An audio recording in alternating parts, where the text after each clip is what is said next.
Bueno, y para hablar sobre ese tema, los retos que debe afrontar Lima, se encuentra en estudios el experto en temas municipales, Julio César Castiglioni. ¿Cómo está? Bienvenido. ¿Cómo está? Buenos días, buenos Doctor, días. Gracias por la visita. No, gracias a ustedes. Bueno, está Lima de aniversario. En base a esta respuesta seguramente hay muchos comentarios, ¿no?, que coinciden en el sentido de cuál es el mayor problema que vive la capital. ¿Cuál es su visión de esta Lima, ¿no?, en el año 2019, hoy justamente en su aniversario? Lima tiene un gran problema en este momento, que es el problema económico. Tiene presupuesto 1.900 millones de soles para el ejercicio presupuestal, de los cuales 1.100 es para gastos corrientes, 300 millones para deuda y 400 millones aproximadamente queda para hacer obras, lo cual significa que no tiene recursos para hacer obras. Peor aún, que el señor Castañeda, al finalizar casi su mandato en el mes de diciembre, ha iniciado obras comprometiendo el presupuesto del 2019. Entonces, un gran reto que tiene el alcalde de Lima es terminar las obras que están a mitad. Están inconclusas, que vemos en la Costa Verde en litigio. Yo no sé qué litigio, tendría que estar en arbitraje. Y terminar estas obras que inició el señor Castañeda en el mes de diciembre. Ahora bien, el mayor problema que nosotros tenemos, cuando un ciudadano dice la inseguridad ciudadana, la seguridad ciudadana es parte de del cuerpo de la municipalidad, porque el alcalde de Lima preside el Consejo de Seguridad Ciudadana, sí. Pero el orden interno lo maneja la Policía Nacional. Entonces tenemos que separarla. O sea, la prevención lo puede hacer el gobierno local, pero la persecución del delito lo hace la Policía Nacional. El mayor problema para mí es el transporte. Para mí el mayor problema es el transporte, porque tenemos más vehículos que vías. Entonces lo que hay que hacer es acabar la línea del tren 2, sí, pero esto va a demorar, y recuperar vías.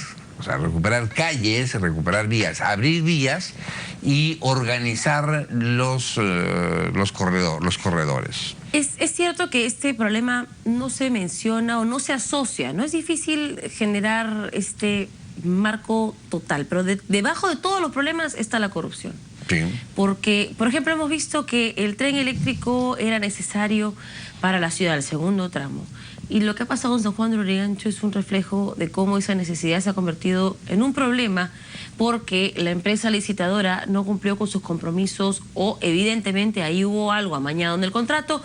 Lo ha dicho en este caso el ex viceministro de Transportes, que se encuentra preso en ese momento, Jorge Cuba, y Edwin Luyo también, me parece, hizo declaraciones en torno a que hubo presión para firmar ese contrato rápido, para empezar la obra lo antes posible, y vemos las consecuencias. Entonces, ¿cómo un nuevo alcalde llega a ese punto medio entre la lucha contra la corrupción y la licitación de obras importantes que necesita la ciudad sin morir en el intento? Lo que está haciendo es lo mejor que puede hacer. El presidente de la República acaba de ingresar al Palacio Municipal a acompañarlo a hacer lo poco que puede haber de la ceremonia protocolar, el izamiento de la bandera nacional el día de hoy, la bandera de Lima, porque la serenata se suspendió por lo que está sucediendo en San Juan de Lurigancho. Lo mejor que está haciendo es tirar puentes con el Poder Ejecutivo. Si bien es cierto, la municipalidad ya tiene un presupuesto y el Poder Ejecutivo tiene otro presupuesto aprobado por el Congreso de la República, el Poder Ejecutivo le puede transferir recursos de obras que están planificadas. Me explico. Por ejemplo, Foniprel, Mi Vivienda, etcétera, pueden transferirle recursos a obras que Lima necesita. Y para eso lo único que se requiere es voluntad política. Es decir, el alcalde de Lima está actuando bien porque sabe que con el de arriba no se puede pelear, digamos, en términos sencillos, porque sabe que el de arriba le debería mejorar el fondo de compensación municipal. Esto les pido que me den 2 minutos. ¿Qué es el Fondo de Compensación Municipal? Es la transferencia que le da a las municipalidades el gobierno nacional y que viene del IGB. ¿Cómo lo distribuye el Ministerio de Economía? En función a la pobreza y en función a la población. Que se incremente un punto más en esa distribución. La tributación que hacemos a SUNAT, no tributación municipal, todos los ciudadanos, porque eso viene del IGB. O sea, no es que le vamos a quitar plata a los ciudadanos ni le vamos a cobrar. Entonces, si el gobierno nacional se lleva todo el IGB, lo distribuye todo el IGB, del IGB que ponga el 2% al Fondo de Compensación Municipal, la mayor beneficiada sería Lima, porque es la ciudad que tiene mayor pobreza y tiene mayor población. En consecuencia, ¿y para qué está el Fondo de Compensación Municipal? Para hacer obras y servicios. Doctor, ya que justamente estamos hablando de gestión, si nos remontamos a ver a unos 20 o 25 años, sí, ¿cómo calificaría usted la gestión, la administración de recursos de los alcaldes de Lima? Sí. Una cosa es tener el presupuesto, pero hay que administrarlo bien, sí, ¿cierto? Por supuesto. ¿Cómo lo calificaría? Los alcaldes que han venido en estos últimos 20 años, a ver.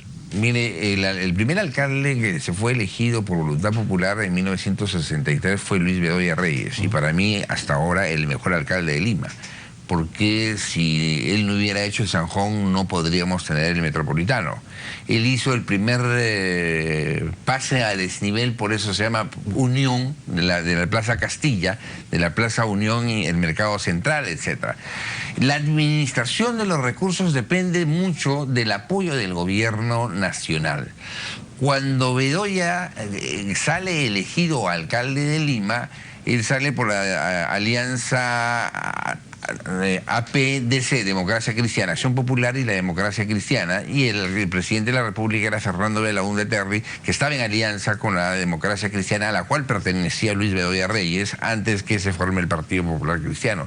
Y es el gobierno nacional el que le ayuda para poder hacer esas obras, esta obra monumental como el Zanjón. La administración de los recursos está en función a lo que tengo y lo que voy a distribuir. Por ejemplo, en seguridad ciudadana, ¿qué es lo que tiene Lima? Tiene 39 millones la gerencia de seguridad ciudadana, de los cuales más o menos 1.500 serenos, 150 unidades móviles, de las cuales 100 son bicicletas, y no tiene más. Entonces, Lima no tiene recursos, porque antes su mayor fuente de ingreso de recursos en Lima era el peaje. Hoy día Lima no tiene un solo peaje que administrar. La empresa EMAPE es una empresa fantasma, porque lo que tiene que hacer, está haciendo, es el seguimiento de las obras que ha empezado el señor Castañeda. Fíjense lo que está pasando, lo grave que está pasando. La Municipalidad Metropolitana de Lima le tiene que transferir recursos a EMAPE para pagar su planilla, porque EMAPE en estos momentos no tiene plata. ¿Y por qué no tiene plata? Porque todos los peajes están concesionados. ¿Por quién? Por el señor Castañeda y la señora Villarán. Entonces, la administración de los recursos mucho depende de qué es lo que tengo y cómo lo voy a hacer. Muñoz es un hombre que sabe de derecho municipal y sabe gestión municipal. Lo que necesitamos ayudarlo es con los recursos que necesita la ciudad capital, y que el gobierno nacional le tiene que transferir de alguna manera, viendo los proyectos que le presenta el señor Muñoz. Revisemos algunos comentarios en nuestras redes sociales para poder hablar estrictamente de los problemas pues que afectan a la gente. Bueno, seguimos con el tráfico, el caos del transporte, la inseguridad ciudadana, la congestión vehicular, los ambulantes. Creemos que los principales problemas que atraviesan la ciudad son transporte y seguridad ciudadana. Claro, pero al final el caos del transporte, por ejemplo, es reflejo de otra cosa, ¿no? Es falta de continuidad. Sí. Que es un gran problema, ¿no? De gobierno a gobierno.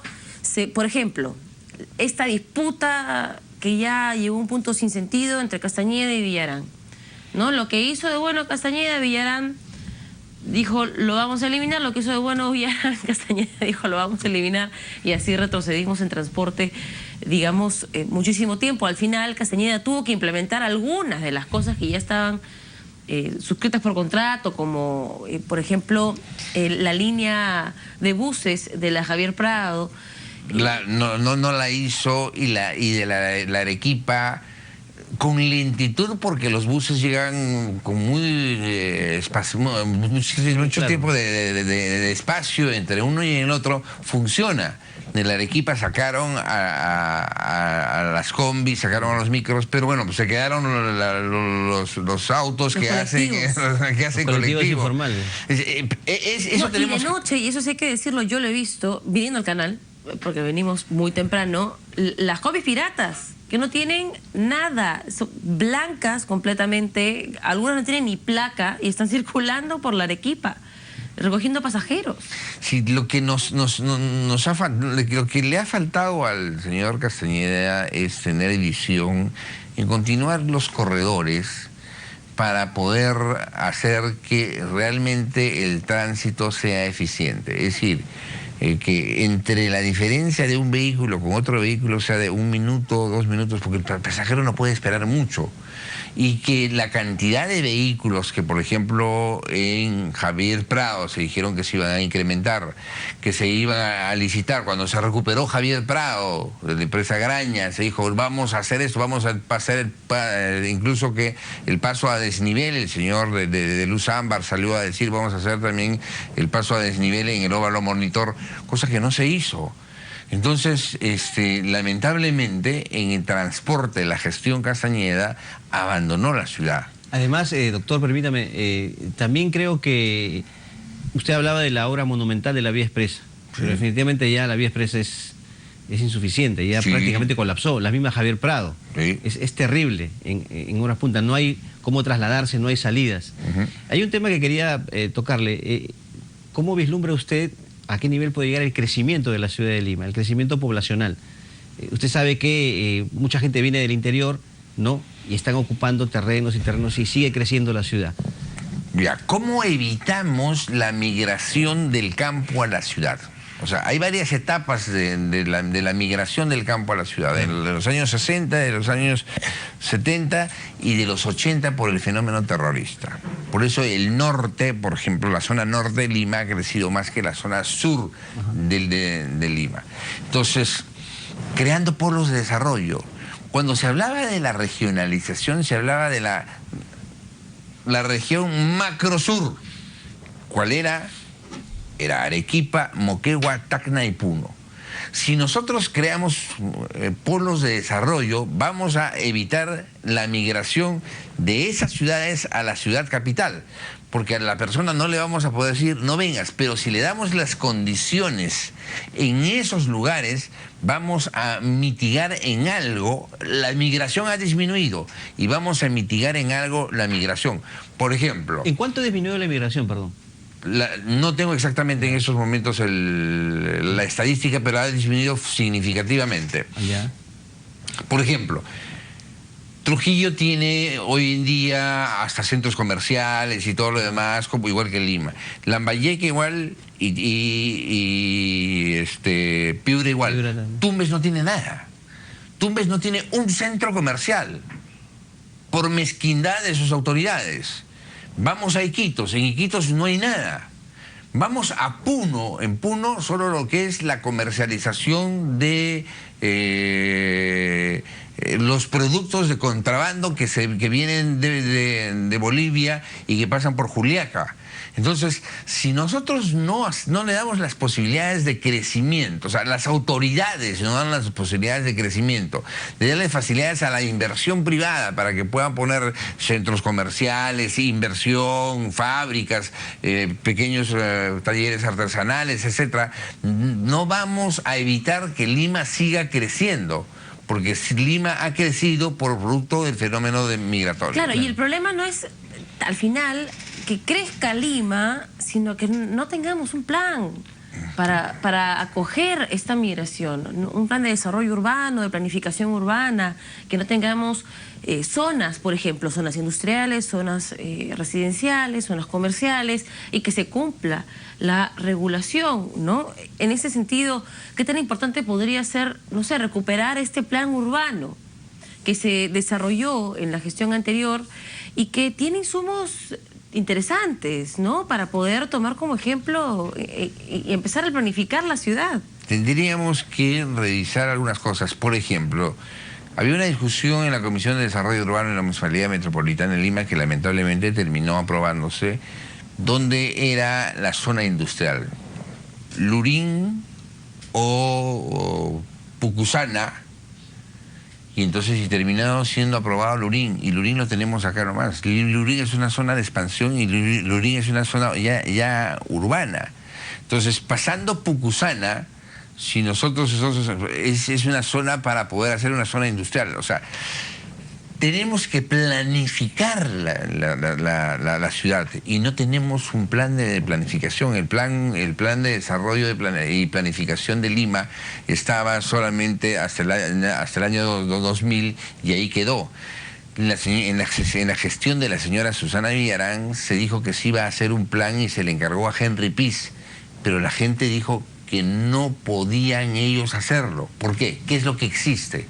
Existe el Consejo de Coordinación Local, a la cual la señora Susana Villarán convocó algunas veces y el señor Castañeda no convocó nunca. Y nunca nadie lo denunció. El Consejo de Coordinación Local, ¿qué es lo que aprueba? El plan de desarrollo. Entonces, si el Consejo de Coordinación Local aprueba el plan de desarrollo, se convoca a los 43 alcaldes de Lima y en consecuencia con ellos se hace el plan de desarrollo a través del Consejo de Coordinación Local, y que ellos son los agentes participantes más los regidores de la Municipalidad Metropolitana de Lima. No tenemos un plan de desarrollo en estos momentos. Pero sí claro, en estos momentos no, pero sí se desarrolló un plan urbano. Y aquí vamos a otro punto, ¿no? La administración de Lima, no solo Lima Metropolitana, sino Lima, está atomizada de alguna forma, ¿no? Cada alcalde maneja su metro cuadrado, su distrito, sin coordinar con el otro o realizando muy pocas coordinaciones con el vecino, y la ley les da esa potestad. ¿Hay alguna reforma que es necesario hacer para comenzar a unificar esfuerzos y generar una estrategia en conjunto entre las municipalidades? Solamente es cuestión de voluntad. Fíjate qué es lo que tenemos. Tenemos la Asamblea Metropolitana. El señor Castañeda nunca la convocó. ¿Quiénes la integran? Los alcaldes de Lima. El Consejo de Coordinación Local Provincial le integran los alcaldes de Lima más los regidores de Lima. El señor Castañeda nunca la convocó. ¿Qué es lo primero que hizo el señor Muñoz? Después de haber juramentado al día siguiente, formar el Consejo de Seguridad Ciudadana, integrando a todos los distritos al Consejo de Seguridad Ciudadana y de Defensa Civil. Eso es lo que se tiene que hacer, solamente es cuestión de voluntad. Las normas están ahí, pero por cuestiones mezquinas y falta de criterio para poder trabajar con todos los distritos. O sea, qué hermoso sería un alcalde de Lima que esté trabajando con todos los distritos de Lima. O sea, ¿por qué fracasó el plan Telaraña? ¿Por qué fracasó el Serenazgo Sin Fronteras? Por la mezquindad de los alcaldes distritales. No, hasta acá nomás llega mi distrito, tú no puedes pasar.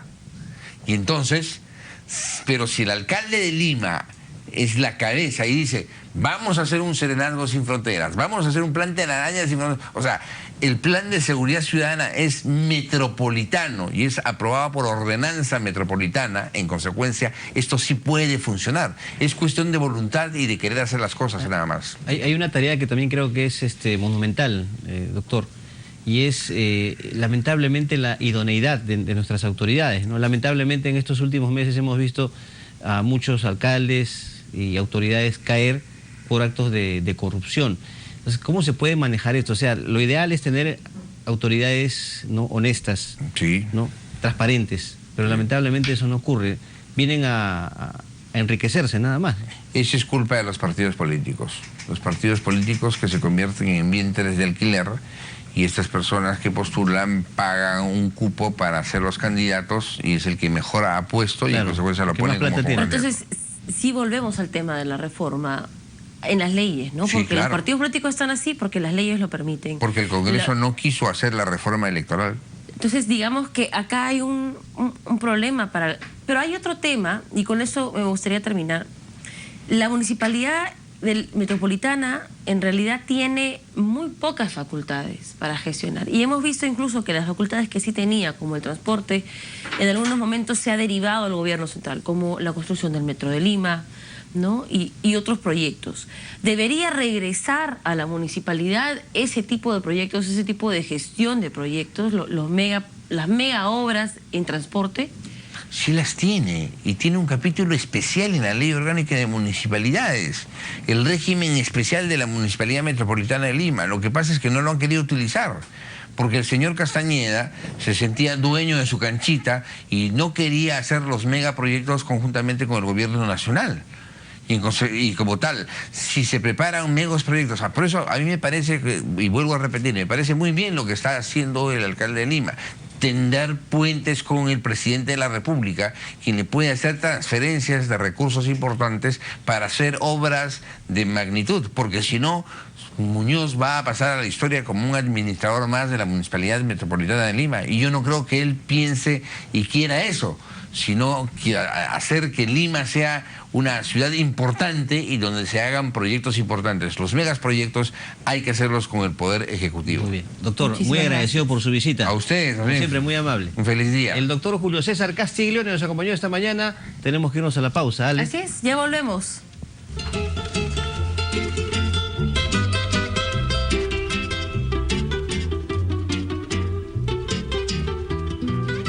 Callejas polvorientas.